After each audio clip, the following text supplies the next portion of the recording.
Donc voilà, il y a une question que je retrouve souvent dans les commentaires ainsi que dans les messages que je reçois. C'est quoi le diaphragme, dis-moi Sophie? Ah, le diaphragme. Le diaphragme, ce que moi j'appelle le plexus scolaire, oui, ça doit être exactement ça. Explique-moi. Alors, le diaphragme, en fait, ça c'est le muscle le plus puissant du corps, qui va séparer le caisson thoracique du caisson abdominal. Donc, c'est pas un simple muscle qui est devant ici, c'est un muscle qui fait absolument tout le tour et qui s'accroche également sur les vertèbres au niveau du dos, à l'arrière. C'est un muscle qui est en contact avec le foie, qui est en contact avec les poumons, qui est en contact avec l'estomac, qui est en contact et qui prend ses appuis sur les intestins. C'est un muscle également qui est le carrefour de toutes les chaînes musculaires qui mettent en mouvement toutes les articulations du corps. Donc en fait le diaphragme est le muscle qui permet la respiration, hein, ça c'est ce que tout le monde sait, mais en fait il permet également d'avoir une bonne posture, il permet également d'avoir une fluidité de mouvement. Il permet énormément de choses. C'est lui aussi qui va favoriser la circulation des fluides, donc la circulation de la lymphe et la circulation veineuse. Donc il a un rôle majeur dans notre organisme. La circulation des fluides. Oui, le sang, la lymphe, ça c'est les fluides du corps. Mais c'est pas le cœur qui s'occupe de ça? Le cœur, c'est une pompe. Donc il faut bien à un moment donné que le flux passe par le cœur. Donc le sang, il est propulsé par l'intermédiaire du cœur dans les artères. Alors c'est facile. Il y a la pesanteur qui facilite la descente du sang vers les pieds. Puis une fois que le sang il est au niveau des pieds, il va bien falloir qu'il remonte vers le cœur, sinon la pompe elle va se désamorcer.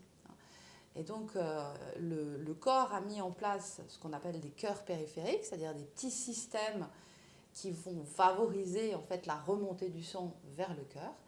Et un des plus puissants cœurs périphériques est le diaphragme, puisque quand on prend de l'air, le diaphragme descend, hein, ce qui crée une augmentation de pression au niveau du ventre. Donc là, le sang veineux, il est coincé au niveau des cuisses.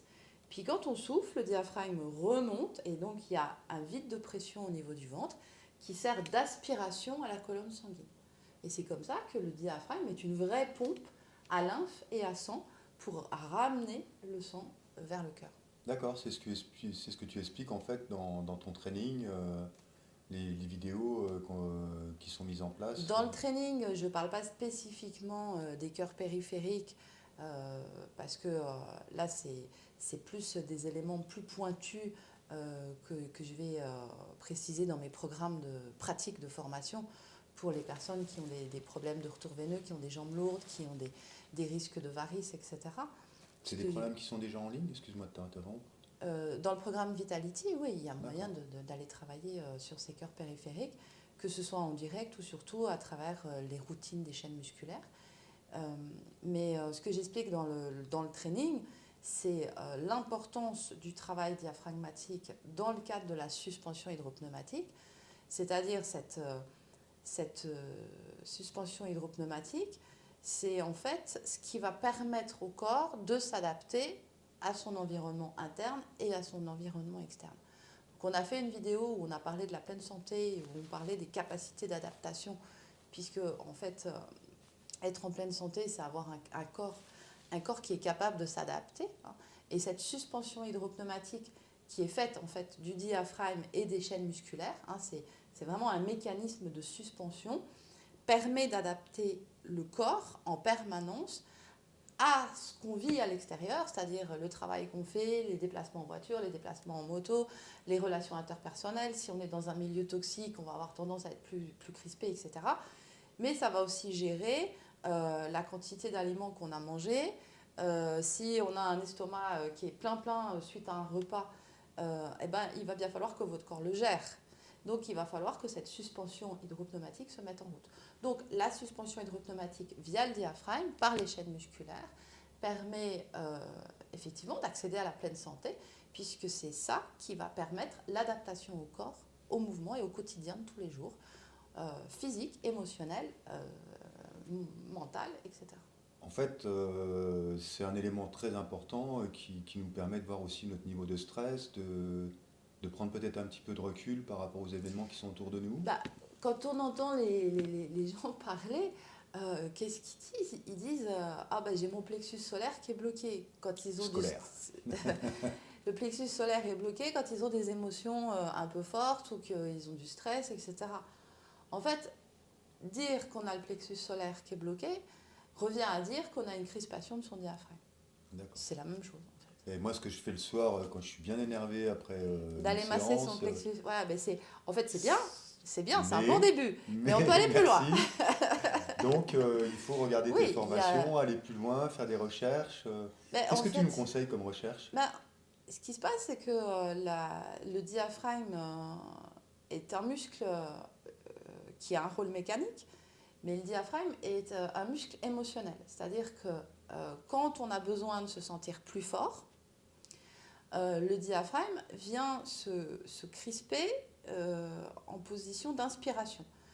On a ça par exemple si vous avez envie de porter une charge lourde, le réflexe que vous allez avoir, c'est de prendre une grande inspiration, de bloquer l'inspiration pour pouvoir soulever cette charge lourde. Je ne dis pas que c'est bien, ce que je dis, c'est que c'est normal et naturel parce que ça correspond en fait au fonctionnement normal de la suspension hydropneumatique. C'est-à-dire que quand on prend de l'air, le diaphragme descend et vient prendre un appui sur les intestins, un appui qui est fixe.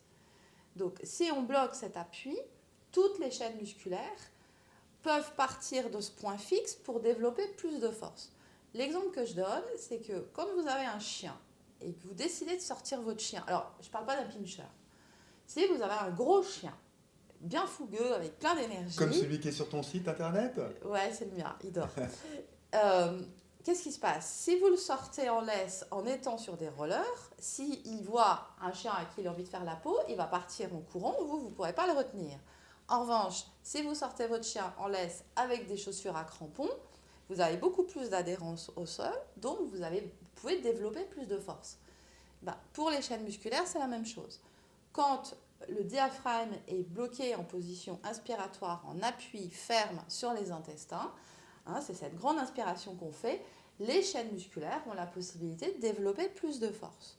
Sauf que notre cerveau ne fait pas la différence entre le port de charge lourde physique et le port de charge lourde mentale ou émotionnelle. Donc qu'est-ce qui va se passer?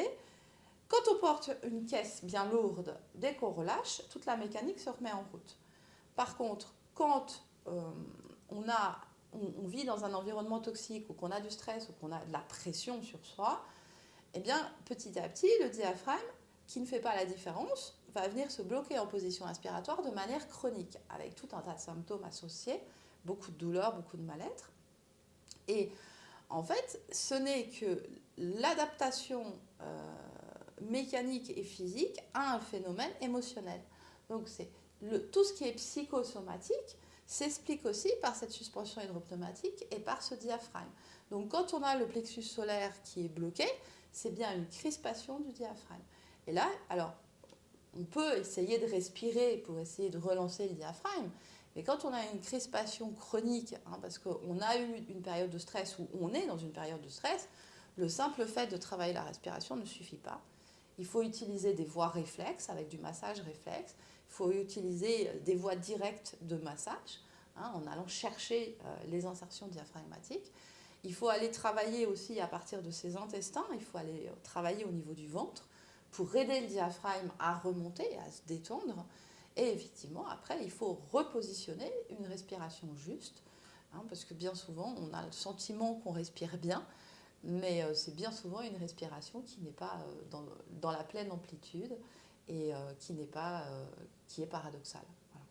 Donc en fait, c'est un muscle comme le biceps. C'est un muscle. Sauf que moi, le biceps, je sais m'en servir. Le diaphragme, tu t'en sers à chaque fois que tu respires. Ouais, mais tu t'en sers aussi à chaque fois que tu dois marcher, courir, discuter avec quelqu'un, gérer tes émotions, mais tu n'en as pas conscience. Et...